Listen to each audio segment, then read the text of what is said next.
Hi, my name is Eriadura. Today we'll be learning about molecular formula. But before we go on, there is an important concept you need to understand, which is empirical formula. I've created a video. Check the caption for the link. Alright. Now, empirical formula talks about the least number of atoms you can have for a particular chemical compound, while the molecular formula talks about it tells us the actual number of atoms present in one molecule of a chemical compound. So, how do we solve questions that involve getting the molecular formula? All right. One thing you need to know is the empirical formula. You need to know the empirical formula, and when you know the empirical formula, you have to get the mass of the molecular mass of the empirical formula. So you have the molecular mass. I'm going to write my empirical formula as EF.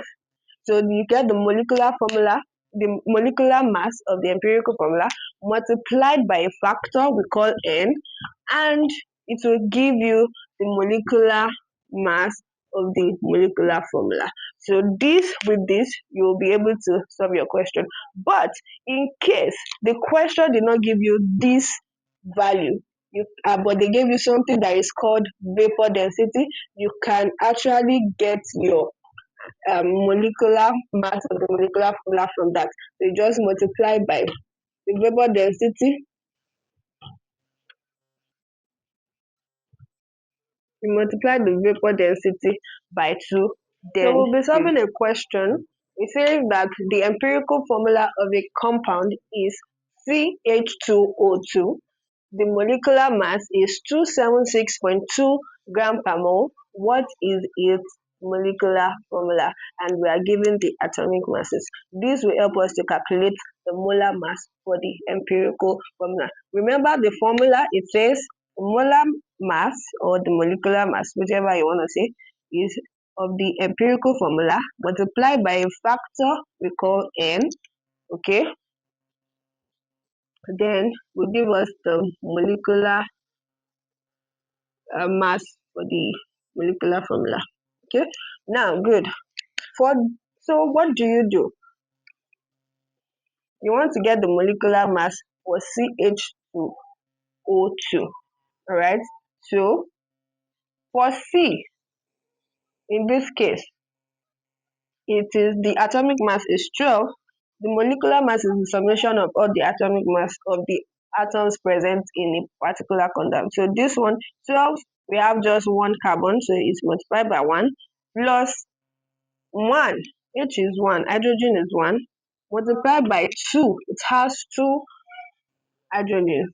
Then oxygen is 16. Then how many atoms of oxygen do we have? We have 2. I'm going to multiply by that. Then you close the bracket, multiply by N is equals to, we have already been given the value of this. This is 276.2. 12 times 1 is 12 plus 2 plus 32 times N is equals to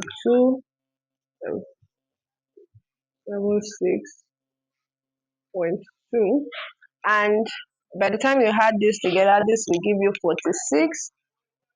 N is equals to 276. So what we need to do is to make N the subject of the formula, so we can divide this by 46 and also divide this by 46. By the time you point this into your calculator, N will be approximately 6. So our factor we will use to get our molecular formula is 6. Now what do? We write it like this. The empirical formula, you put it in a bracket, which is CH2O2 in this particular question. You close the bracket and you write this N as a subscript. So it's going to be 6. Okay? Then you can now open the bracket by multiplying the subscript by this number. So it's going to be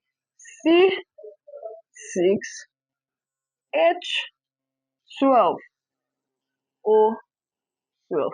So this is our molecular formula. Okay? This is our molecular formula. Try out these questions and leave your answer in the comment section. Give this video a thumbs up, share, and subscribe to this channel. Also, turn on the notification bell so that you would always be notified whenever a new video is being uploaded. I'll see you in my next class. Bye!